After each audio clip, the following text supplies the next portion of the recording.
Well, good morning, everyone, and welcome to the Chamber's Pulse on Policy series.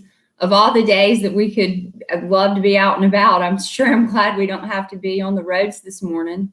My name is Dana Harris, and I'm the Vice President of Federal and State Advocacy at the Austin Chamber. The business community is more than just buildings. The business community is Austin, a sum of our business leaders, workforce, and customers. The business community is our community. And now more than ever, the Chamber is here to make sure business and the leaders, workforce, and customers that entails succeed. Simply put, the Chamber is here to help people live, work, and thrive in Austin. I'm excited to have Chairman Raphael Anchía and Representative Eddie Rodriguez with us today to represent the Mexican American Legislative Caucus, the largest and oldest Latino caucus in the United States. Before we get to today's discussion, I would like to thank the following partners whose support helps provide excellent programming for you all year long. Our pivotal partners: Amazon, Ascension Seton, Dell Technologies, PIMCO, and Wells Fargo. A big thank you to our foundation partners and to our many corporate partners. I'd like to thank the companies who sponsor our Pulse on Policy series that made today's event possible. Our presenting sponsor for today is Ascension Seton. Our corporate sustainers, our capital sustainers, and our supporting sustainers. But before we continue, I'd like to introduce Geronimo Rodriguez. Geronimo currently serves as Chief Advocacy Officer for Ascension, Texas, which comprises Ascension Seton and Dell Children's Medical Center in Austin, and Ascension Providence in Waco. Ascension, Texas is part of Ascension, one of the largest nonprofit healthcare systems in the United States. Thank you for your continued support of our advocacy programs. And now, Geronimo, I'm going to turn it over to you. Thank you. It's great to be here on this cool morning, Dana. And I also want to thank you and your team for your leadership on federal and state issues at the Austin Chamber. Ascension is proud to sponsor Pulse on Policy because of our mission to advocate for a compassionate and just society with our words and our actions. For over 115 years in Central Texas, we've believed that healthcare is a right and not a privilege. And today, from vaccine distribution to COVID response, we're happy to be a part of the community response to the pandemic that's going on. Today, it's my honor to introduce our distinguished panelist and moderator. Raphael Anchía is currently serving his 9th term in the Texas legislature and represents a western corridor of Dallas County, which includes the cities of Dallas, Farmers Branch, and Irving. Representative Anchía currently serves as the chairman of the House Committee on Pension, Investments, and Financial Services. He also serves as a member of the Energy Resources Committee, House Administration Committee, and the House Redistricting Committee. Most recently, Representative Anchía was appointed to serve on the Texas Privacy Protection Advisory Council, and in 2017, Representative Anchía was elected by his peers as chairman of the Mexican American Legislative Caucus, the oldest and largest Latino caucus in the United States. Representative Rodriguez was first elected to the Texas legislature in 2002. He was reelected in November 2020 to his 10th term as the state representative for District 51, serving Central, East, and Southeast Austin, and Southeast Travis County in the Texas House of Representatives. Representative Rodriguez serves on the Corrections and Ways and Means Committee. He's founder and chair of the Texas House Farm to Table Caucus, policy chair of the Mexican American Legislative Caucus, and an active member of the House Women's Health Caucus, the LGBTQ Caucus, the House Democratic Caucus, and the Legislative Study Group. He is the dean of the Central Texas delegation. And just to clarify, I should have said Representative Eddie Rodriguez. And last but not least, our esteemed moderator, Stacy Armijo. Stacy serves on the Chamber's Executive Committee as our Vice Chair of Strategy and is the Chief Experience Officer for Amplify Credit Union. which stewards almost $2 billion in assets under management and has operations in Central Texas and members across the state for its mortgage, retail, and commercial banking offerings. And to kick off our panel, let's have Chairman Anchía and Representative Rodriguez talk to us about the MALC priorities for this 87th legislative session. Welcome. Thank you. I think, Raphael, you're muted, just FYI. There we go. Yeah, Eddie, do you want to go first as the most senior member and policy chair? You want to kick that off, and then I'll come in behind you? This is your home turf in Austin. Yeah, sure. I'll kick it off a little bit and let you round it out. That's all right. Well, I've always said this, and I think Raphael and I have talked about this many times. I always consider issues that are of importance to the Latino community in Texas is really the same issues that are important to every Texan. Really, we care about public education. We care about our children having a better opportunities in life than we had, and improving our business community. So many of the issues that are important for the state of Texas, whether it's on the business side or public education side or healthcare, is important to the Mexican American Legislative Caucus and important to the Latino community. But that being said, we've seen here with the COVID pandemic, we have seen that our community has been impacted particularly hard. And so I know one of the main focuses that we have as a caucus, and I know that Chairman Anchía and I have individually, is to fight for an equitable recovery, not only for the COVID-19 pandemic, but also economic recovery for the Latinos in this state. And I believe that when the Latino population in the state is in good health, physically and economically, that the state of Texas is doing well. And so that's one of our main priorities. Obviously, I think criminal justice reform and is a big issue for MALC this session. We will be supporting the George Floyd and Sandra Bland acts and strengthening some of those laws that are in the books. And we've obviously had to deal with, unfortunately, attacks on the immigrant community in this state. And so we will continue being very diligent and protecting that community and making sure that they're treated humanely. And that's a big part of what we focus on. And the same thing, I think that we wish that we didn't have to deal with this a whole lot, Raphael, but we do when it comes to voter protection and voting rights.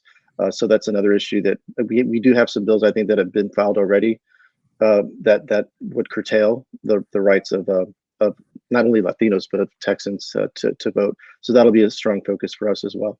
And I'll hand it off to Chairman. And thanks, Eddie. It's always good to be on with our policy chair and just a longtime leader in the Mexican American Legislative Caucus and in Austin. I'm grateful to be with you today. Again, my name is Raphael Anchía. I serve as chair of MALC. We represent about 7.5 million Texans through our 41 members in, again, I'll just repeat, the oldest and largest Latino legislative caucus in the country. Everybody thinks that California's might be larger, but by virtue of the fact that we have a larger legislature, our 41 members are more than any other state in the union. I will not plow the same ground that Eddie did. He did a terrific job of articulating our priorities. I'll just add a couple more things. When we view this session, it is unlike any other, and we're testing every day when we go in the building. At least the responsible ones of us are testing every day. We're wearing our masks on the floor. Where there are plexiglass dividers. The Capitol is largely quiet. There's very little foot traffic in the Capitol. So it is odd during these times when the Capitol would be normally full of screaming school children and constituents advocating for important issues that they face. None of that is happening. And in fact, until very recently, we didn't even have committees. Those just got announced. And I was really happy to hear that we were introduced not only by Jerónimo in the healthcare sector, but also by leadership from credit unions. And I always think that credit unions wear the white hat in financial services. I'm now chair of Pensions and Investments and Financial Services Committee. So we're going to be looking at access to capital. And that dovetails into what the Mexican American Legislative Caucus is also focusing on. We have a program that we've been running for the last couple sessions that's called MALC Means Business. We wanted to make sure that we were engaging with the large and small employers in our communities, understanding how their businesses work, doing site visits and tours. Sometimes that takes the form for large organizations of coming in to talk to different affinity groups. Other times it's understanding your P&L statement, understanding the challenges that you face, even pre-pandemic, in making sure that we can keep employment strong in the state of Texas. So as I said earlier, the first part of this session, I think, is going to be relief. We need to get relief to people in the population. We're thinking that we fully expect that the Biden administration and Congress will push through a substantial stimulus bill that will dovetail on what the Congress did during the last administration, and that will help get relief for people who are really teetering on the brink of very, very difficult circumstances. I mean, we hear, both Eddie and I hear regularly in our offices, either small businesses or families really can't make it another couple of months, and so relief is a long time coming, and hopefully will arrive soon. The states will be responsible for distributing that relief in an equitable fashion, whether it's in housing, business support, et cetera. And then the second phase of the session is going to be setting us up for what I think is going to be a big J curve in terms of growth going forward. Once we get this pandemic under control, and I consider that part of the relief phase, getting the vaccine competently distributed, getting it to as many people as possible, then shortly thereafter, we need to have the economic development tools in place to launch this economy forward, so that we can get the 500,000 Texans that are still that were working previously and still unemployed, still on permanent help from the state, back to work. And that's going to be a really important phase, because getting people back to work is really going to help put food on the table for a lot of folks. So I'll leave it there. We'll be happy to answer questions. And again, to the underwriters of this event, I want to say thank you. To the leadership of the Austin Chamber, thank you for having me.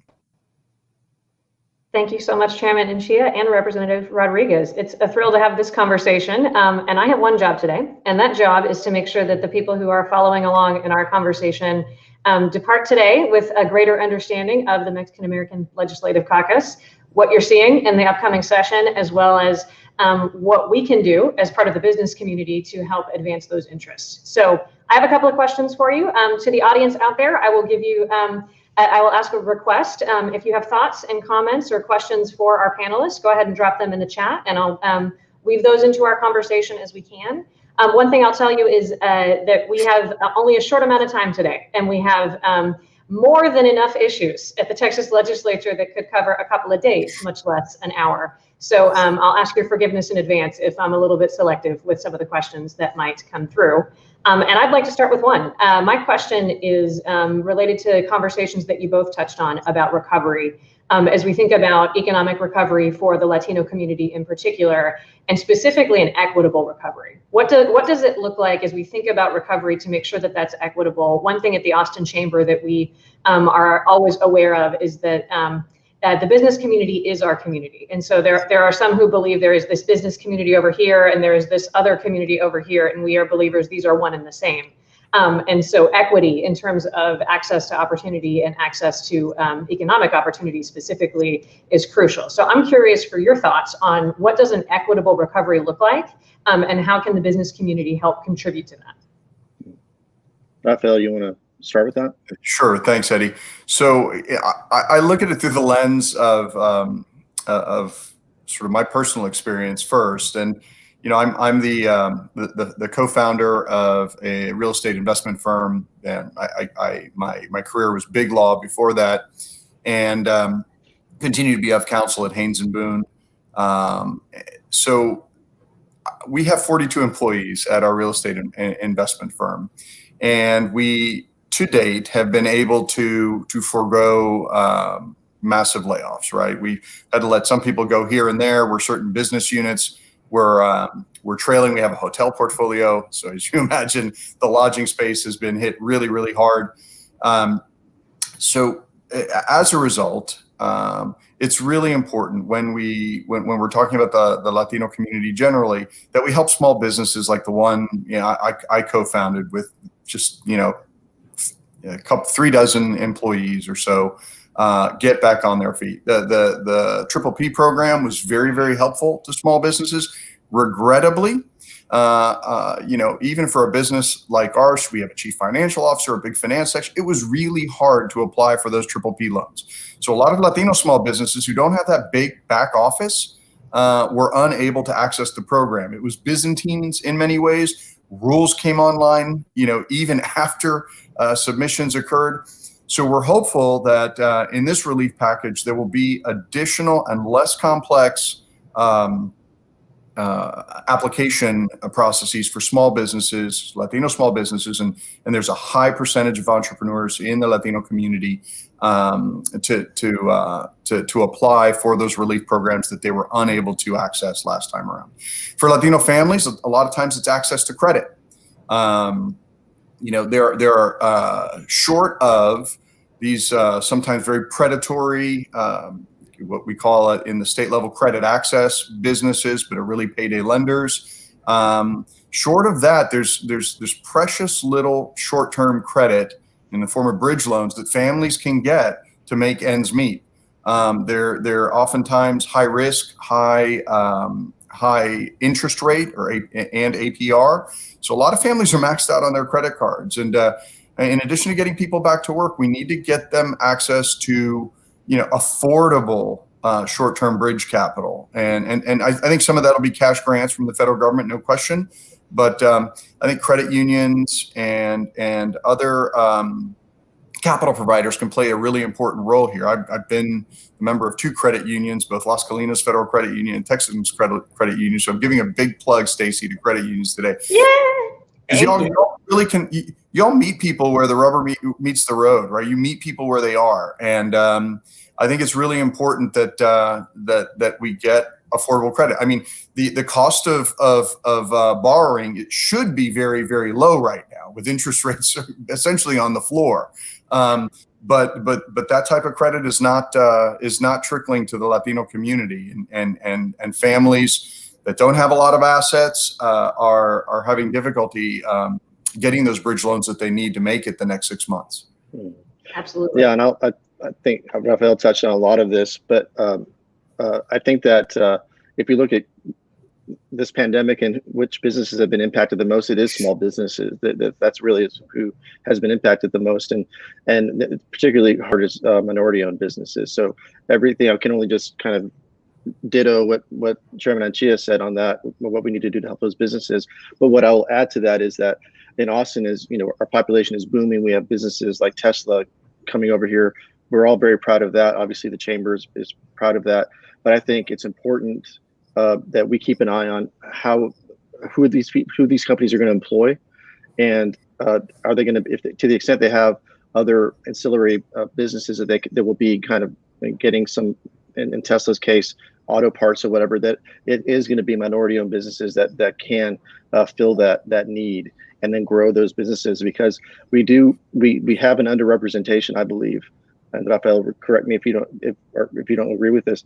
An overrepresentation on minority-owned businesses. We don't have a lot of minorities that own huge companies that are like the Teslas, or obviously something even smaller than that. But we are very overrepresented in the small business community, and I think that for those small businesses to grow, and we all want that, particularly minority-owned businesses, it is important that as a chamber, that the Austin Chamber is looking at these companies as we try to woo them here to Central Texas, that we are also have a keen eye on the minority-owned businesses and how they can participate in that and grow and flourish in the future. Stacy, can I just add one, maybe two more concepts, right? So for the Latino community, we are a younger community, right? So our average age statewide is about 27 years old. So think about all of the young Latinos that are under that 18-year-old bracket, right? It's a substantial portion of not only the Latino community, but of the Texas population. In fact, the growth that we've seen in some areas that are bleeding population, like West Texas, has been exclusively Latino. And so the one way, and I saw this in my own life, the one way that we go from, my father, who at 12 years old had to leave his house to become a sheep herder and a goat herder, right, to lawyers, for both my sister and I are lawyers, and business owners, is through that what we call that infrastructure of opportunity that starts in pre-K through 18. Now, we made some big progress on that last session with House Bill 3, but we're at a point now where with the budget hole that we're looking at, about $1 billion, which is not quite budget dust as we call it in the legislature, but I think it is surmountable during the session. We can't backslide on the promises that we made to our pre-K through 12 infrastructure. I mean, I watched my mom, as an immigrant from Mexico, graduate from community college when I was a little boy. I watched her, work to go to our neighborhood public university at night and become a public school teacher. And it's that infrastructure that was in place, whether it was good public schools for me or community college and public university for my mom, that propelled our family from where we were to where we're going. And Latino families, because we're a lot younger, need that infrastructure in place. So it's going to be really important that we preserve that.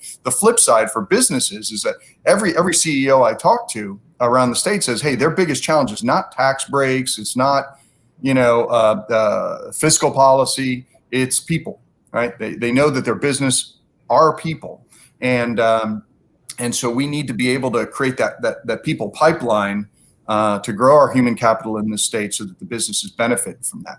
The other point I'd add is that for all of us to equitably sort of get through that pipeline, we need to make sure that our community is represented in underrepresented industries. I mean, finance, which I'm in, real estate finance especially, or banking and financial services like you are, Stacy, are woefully underrepresented for all people of color, certainly Latinos.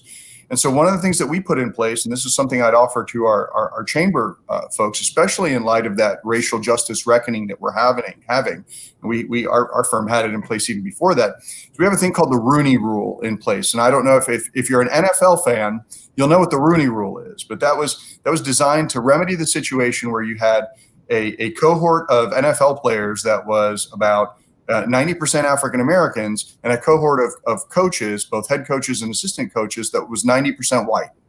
And so Art Rooney, the owner of the Pittsburgh Steelers, said, hey, from here on out, owners, what we need to do is require that every time you have a vacant position for a head coach or an assistant coach, you're gonna interview a diverse candidate, because things don't just happen, Stacy. Things are made to happen. And so what we did in our firm is we adopted that. Every time there's a vacancy, we always look for a diverse candidate. Could be diversity on gender, race, ethnicity, orientation, identity, but we have to be very, very intentional about getting people all the way through that infrastructure of opportunity, that pipeline into the workplace, and that oftentimes requires an extra step. Absolutely. Couple of thoughts based on what you both just said, just to kind of connect this to some of the things that the Chamber is doing.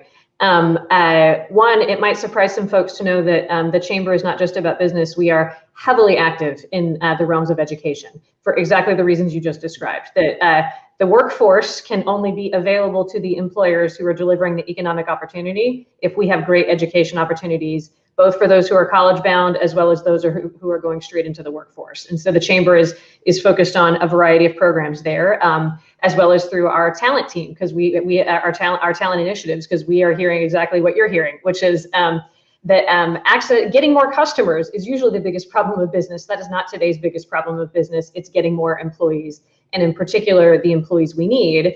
And thinking about Tesla, making sure that the economic opportunity that Tesla can bring to us is economic opportunity we all get to participate in. So, for example, I heard Gary Farmer speaking earlier this week about, I believe it's 60% of the jobs that Tesla is bringing pay pretty good wages, and they don't require a college degree.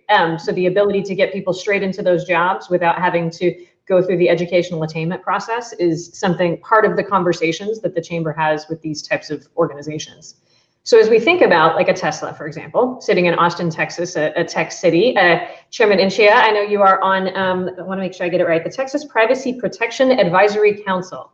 Privacy protection is something the tech leaders in Austin care a little bit about. I'm curious if you have any thoughts you can share with us about what you're thinking about and what you're expecting.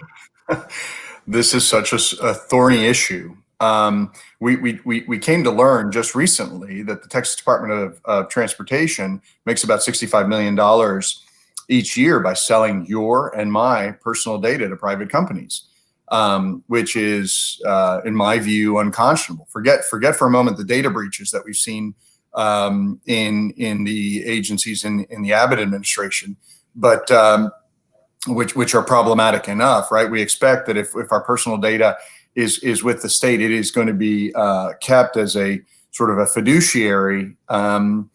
But take it one step further, and the state is actually selling our personal data. So the committee has made some recommendations. I thought some kind of middle of the road recommendations, nothing too aggressive, because businesses do rely on data that they collect from people to refine processes, to make sure on a disaggregated basis they're engaging in customer satisfaction, et cetera, et cetera. However, we have precious little privacy. If you have a cell phone, companies know exactly what you're doing virtually at all times, and most people probably on this call have cell phones, and there is an entire trove of information that we unwittingly provide in all of our interactions during the day. In fact, that trove of information has also helped federal investigators track some of the Capitol insurrectionists, by the way. It wasn't just the videos where they kind of told on themselves that, hey, I'm in the Capitol, I just rifled through Nancy Pelosi's desk. It wasn't just that. It was the metadata, the data that was downloaded on cell phones that really did allow, I like your cat, Eddie, that really did allow. Sorry. That's life during COVID, right? That allowed federal Yes. investigators to catch a lot of those insurrectionists at the Capitol. Anyway, so it's a problem. We do not yet have the bureaucratic regime or the tools in place at the state level to deal with how companies harvest our data. We can, in the short term, stop the state from selling our data. Okay, thank you.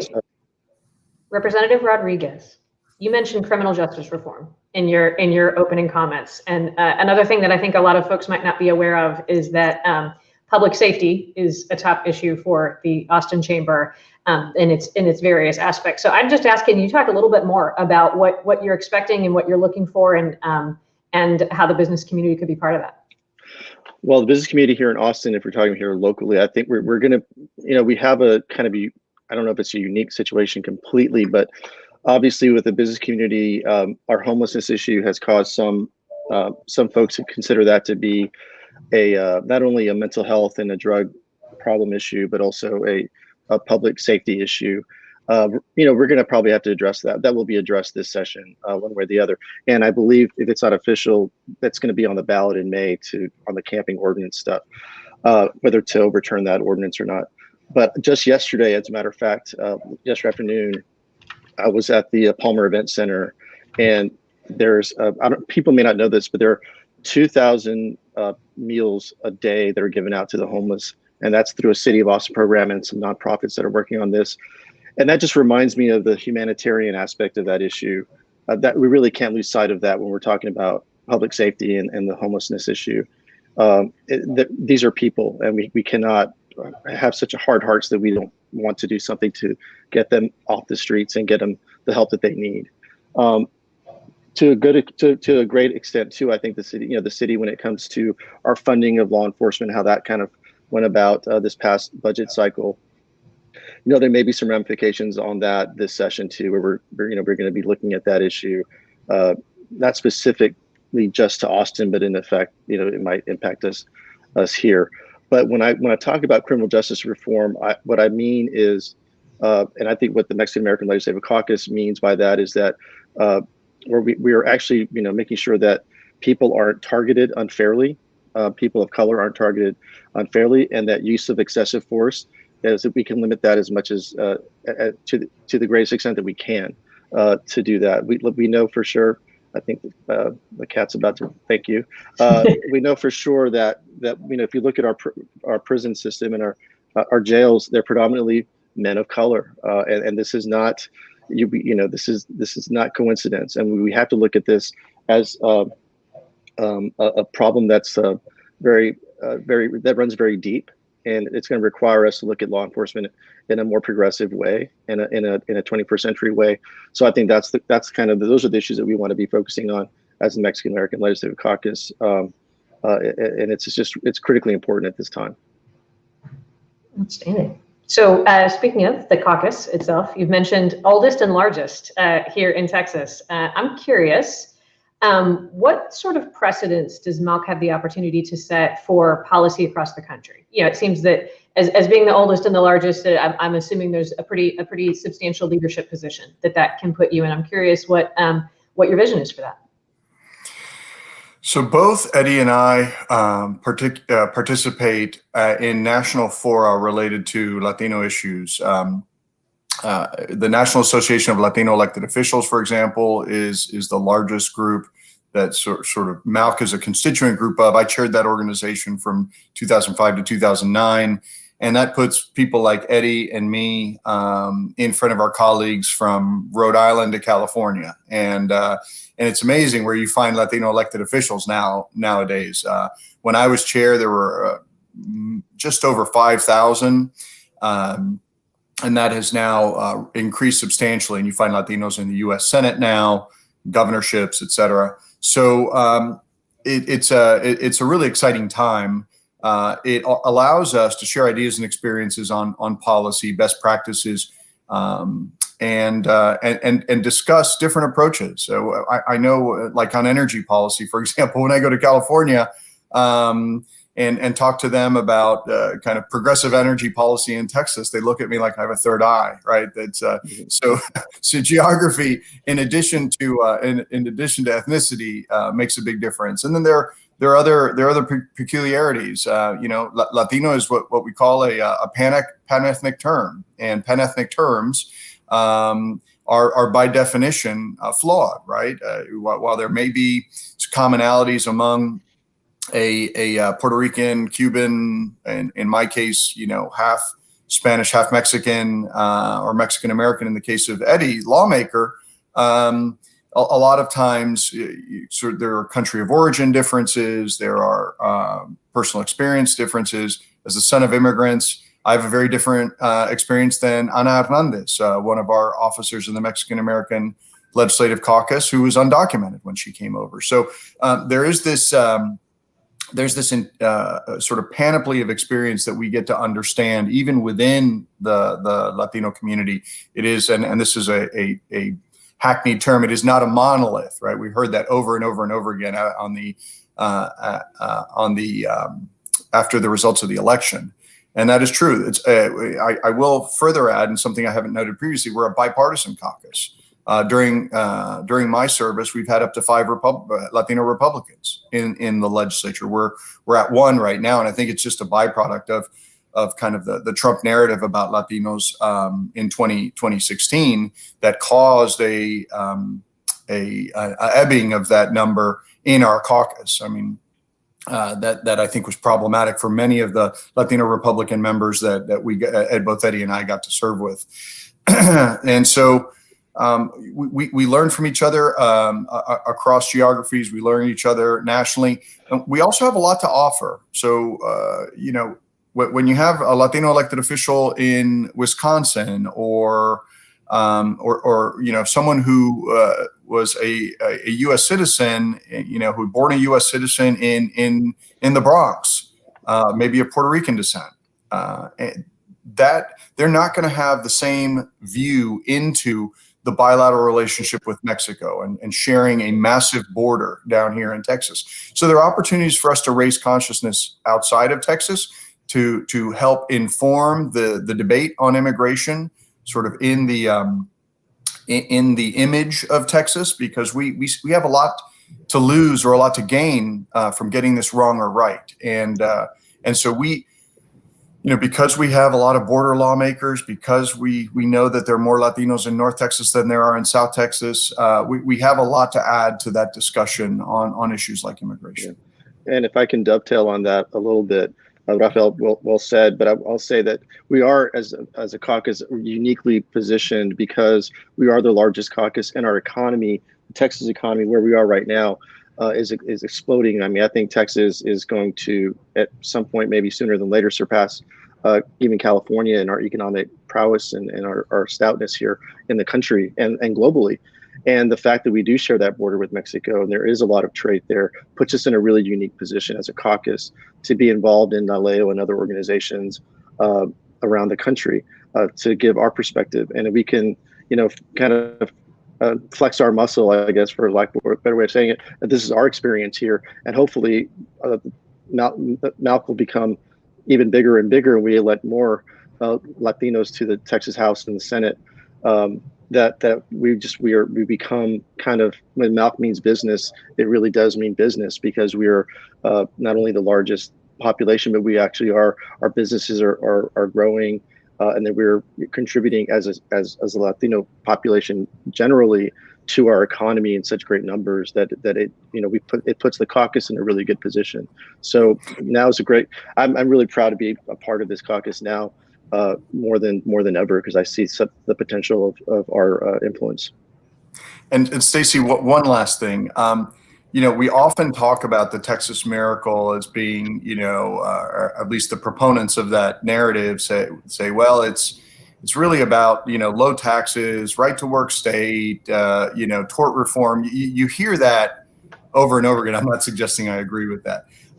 I think that one of the great parts of the Texas Miracle that goes undiscussed or underreported is the fact that we sit in the middle of the North American continent, which is after 25 years of NAFTA, the largest and most potent economic bloc in the world, surpassing China in its potency. The fact that Texas, because of that proximity to Mexico, is the largest the largest exporting state in the union, right? It's the fact that we have just-in-time logistics operations cross-border with Mexico that are symbiotic with manufacturing in the state of Texas.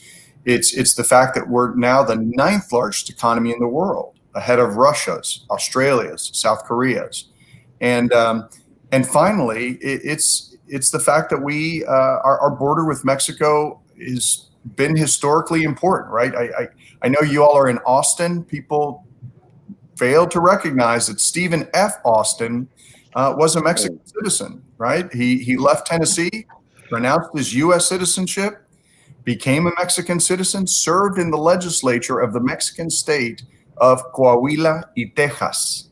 Most people have no idea of that long history. Right. Mm-hmm. He later became a Texican and one of the heroes of the revolution. But that story is emblematic of the fact that we have this shared history, and the border has moved around and bumped around and been in different places. But kinship networks, commercial trading routes through the Camino Real through Texas have been really, really important and part of our shared legacy. And really one of the things that informs the Texas Miracle that rarely is discussed. And the last thing I'd mention, because I am the son of immigrants, is that part of that Texas Miracle is the immigrants that come to this country, or this republic, to this state on a regular basis. We are the oxygen in the blood of the economy of this state. And without our essential workers, our immigrant workers, we would not be seeing the Texas Miracle that we see, because we are the essential workers that really do very, very hard work that a lot of other people never applied for and never wanted to do. Yeah, and me and Raphael we can riff off each other this whole time. But I will say, I think if we talked about COVID a little bit, but I think the reason why you have so many Latino in the Latino community that have been affected by this virus is because we are the essential workers. Whether you are an immigrant or whether you are a 5th generation, 9th generation Texan like myself, it's access to healthcare, but it's just we are the essential workers in this community and in the state of Texas. And so I think And I love the history lesson that Raphael gave there too, because that's one of the big, it's kind of like one of the things that I preach to a lot of my friends that just don't know the rich history that Mexico and Texas has. And it's not adversarial. That's very much a more recent phenomenon. It has been a very productive relationship and a necessary one for our success here in Texas. Absolutely. So MALC means business. You've mentioned it a few times. What can the chamber do to help?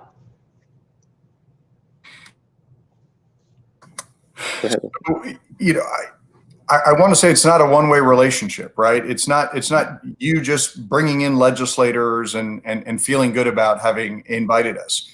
It helps us improve the skill sets of our members by raising their IQ on business issues. Look, I've been in law and real estate and investment my career. That leaves a whole panoply of sectors that I have no appreciation for, no understanding of. So every time I get to take a personal tour, or during COVID, a virtual tour, to understand your businesses, it helps me become a better legislator. So I think the way to help MALC means business is by setting up opportunities to tour facilities, to speak with leadership, to share ideas and experiences about what your challenges are, so that we can learn how to be helpful at the state level. And usually there's no specific ask. There's no like, well, we want you to support House Bill 123 after this meeting. Rarely does it happen like that. It's really about understanding what you do. And as we take votes on the House floor, having that in the back of our mind. Is this helping or hurting business sector ABC? You know, is this policy, while it may be good for one sector, is this going to hurt a different slice of that sector, right? Is it good for banks and bad for credit unions, for example? Those are the kind of balls and strikes that we call. My predecessor in office said, Raphael, you know, really relish the times that you're going to get to do a lot of good for a lot of people in the legislature, because a lot of time you're just going to call balls and strikes on who makes more money. Which was a very cynical approach, but not altogether inaccurate. So when that is happening, it's really helpful for us to understand your businesses. Yeah, I always say, Raphael, I've been saying this for years. Our job is to pick winners and losers, essentially, in one way or the other. I think what I would add to what Raphael was saying for this chamber here is continue what you're doing on the public education side. That's critically important. I was working with Tesla on the 313 agreement that they ended up getting with Del Valle ISD, which is, I have two school districts in my legislative district, AISD and Del Valle ISD. And that has the potential to have a really long lasting effect on that pretty much low income community in Southeast Travis County. Maybe not low income for long, if I have my say about it. With having that pipeline of kids that might go straight to the workforce.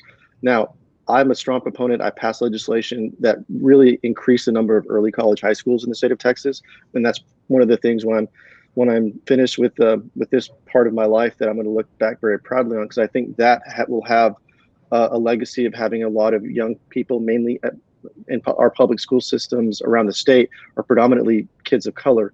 That those kids will have the opportunity to get some college credit, either get certified and ideally go to college. I was the first in my family to go to college. It's important. What I would ask of this chamber, and I've said this to the Mexican American, Hispanic Chamber of Commerce here and other chambers here, is let's not focus exclusively on a pipeline from high school to a job. We still want to encourage kids to go to college if that is what they choose to do, and give them the tools that they need. And so for my money, I would say continue doing what you're doing as a chamber on public education, and trying to do what you can working with ACC, and obviously UT is the 900-pound gorilla here, to try to get as many kids of color, Latinos particularly, into college. And if not, to make sure they have the greatest education they can have at a high school level to get a good paying job after that. And then aside from that, I'll just add to that too, is to always keep an eye on how these businesses that we're really proud of recruiting them, and I would say the governor especially, with stealing them from California to come here and bringing their billionaires with them like Elon Musk, who lives here now, is to always keep an eye on how is this going to impact the minority community, the community of color, economically, and then you can do that straight line from this company comes here, whether it's Oracle that's here, maybe Samsung's going to expand here, who knows? How do we get that diversity that Raphael was talking about on with employee, the people you hire? How do you get that diversity pool? And a lot of that is education, but I would encourage the chamber to keep an eye on how we look at that diversity in these good paying jobs. Great advice. Thank you. I just have 2 more questions. One last thing. Oh, sorry. Just on what you can do. When you see discrimination, speak up. The business community spoke loudly on the bathroom bill 2 sessions ago. That kind of stuff, it seems to be a fetish for at least one party, and they keep coming back to it.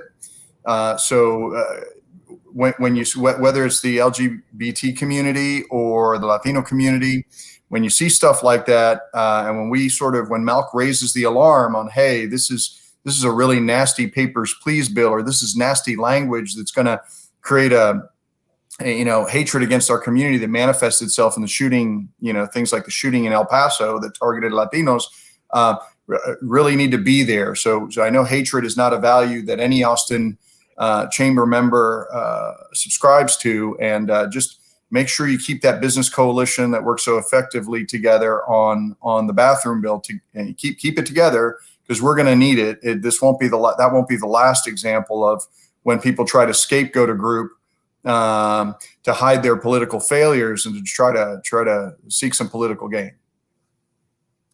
Thank you. 2 more questions. One is, this is a strange session that we're all sitting here in our houses having this conversation instead of, around some typical table near the Capitol. I'm curious, the members of the chamber are generally civically involved, perhaps more than most. And I know being active of sharing messages with lawmakers, and, typically we might be walking the halls of the Capitol a couple of times at least during the session. Do you have any advice for how chamber members can continue that kind of relationship development, that information exchange in this sort of adapted environment? Well, if I can start, Raphael, if that's all right. So, for me, I'm encouraging anyone that wants to meet with me or my staff to just make an appointment. I'm not really seeing a lot of people. This is my policy, and the way I think we're working it out, at least in the House, is every office is kind of different. But that shouldn't really discourage anyone from participating. Virtual meetings, obviously, we're all used to these kind of virtual type of meetings and events that will continue to happen. For me, I will take meetings in person, but no more than 3 at a time after you get tested and you show that you've been tested downstairs on the north entrance. But I'm not discouraging anybody from coming to see me. In fact, I think either this weekend, I think it's next weekend, I'm going to have office hours on Saturdays in the Capitol. But you have to make an appointment. People have to make an appointment to do that. That's my policy. But I don't think that because of COVID that it should discourage anyone, in this meeting here, or anyone in the chamber from not contacting your legislators or their offices. Mm-hmm. Yeah, we have a very similar policy. We are really discouraging circulation within the building. The Capitol acts as a magnet, not only for ideas, but for everything else. And when you have people coming in from all over the state and all over the country to the Texas Capitol, it could be a dicey situation. So I think that this type of communication, a technology that's been available since the late 90s is I'm really happy we're adopting it in the state of Texas and in the Texas Capitol. I find that Zoom meetings can be equally productive. Yes, you miss that sort of tactile human element. You don't get to hug on people, but in terms of dispensing with the business of the state, it's very, very effective.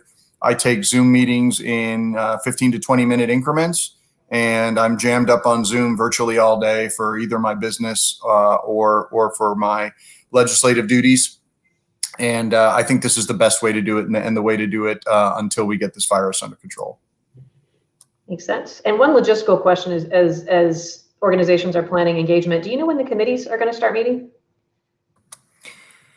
So next week, I'm going to be doing orientation for my committee members, and we'll probably the week after that, we'll be doing work sessions because I've got a lot of new committee members to this subject matter. I've been vice chair of this committee in the past, but a lot of new members don't understand the jurisdiction. So as part of these orientation and work sessions, we'll be meeting with our agency partners and understanding, what their jurisdiction is.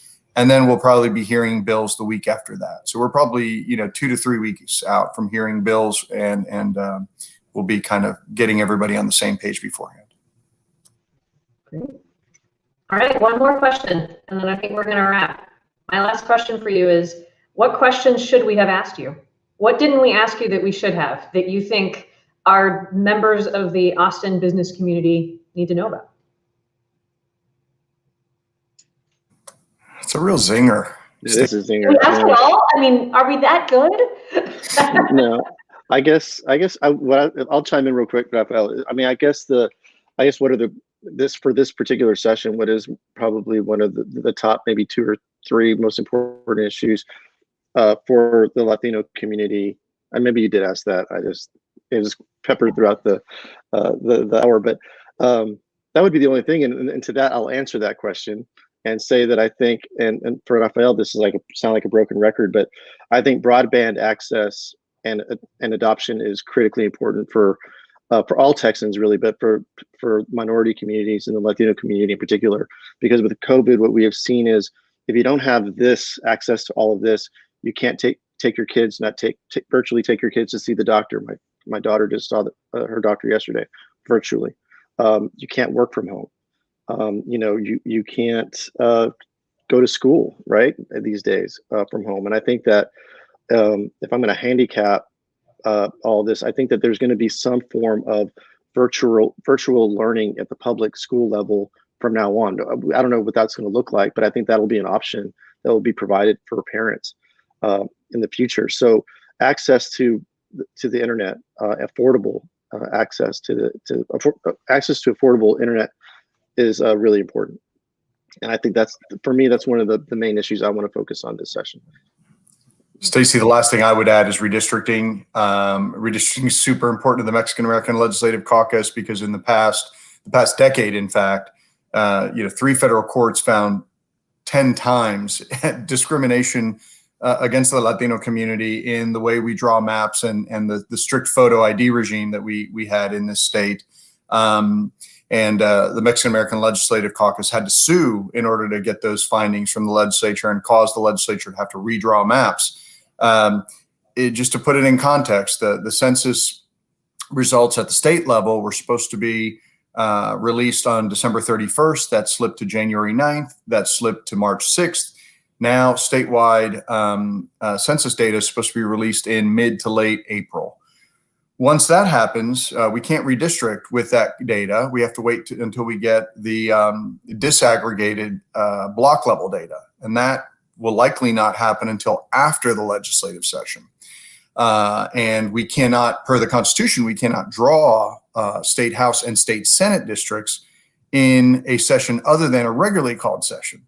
So while we thought we might be dealing with redistricting during this session, it looks like that's going to get pushed.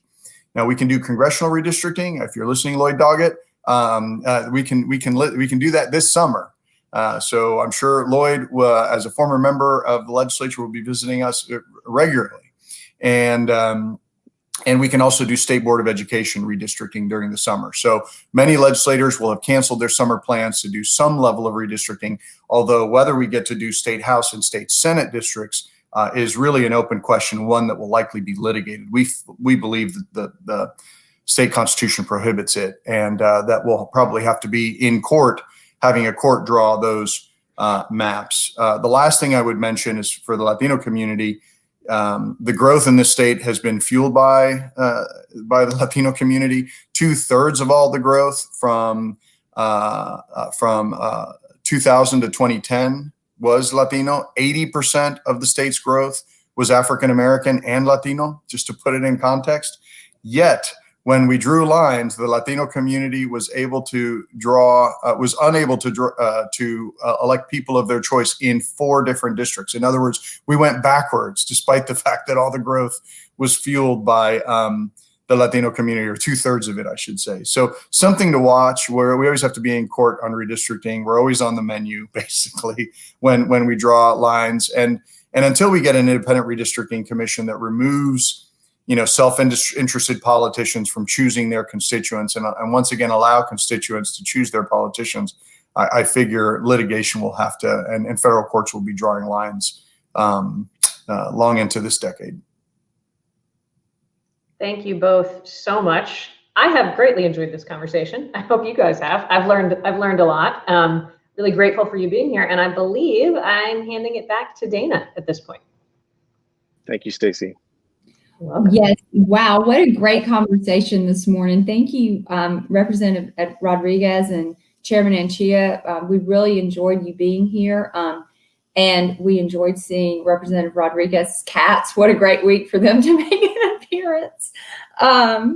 So I want to thank Ascension Seton again for their support of our program today, and want to make sure that you all know our upcoming events. We have a tech talk with Hugh Forrest about South by Southwest, inside South by Southwest, on Thursday, February 16th.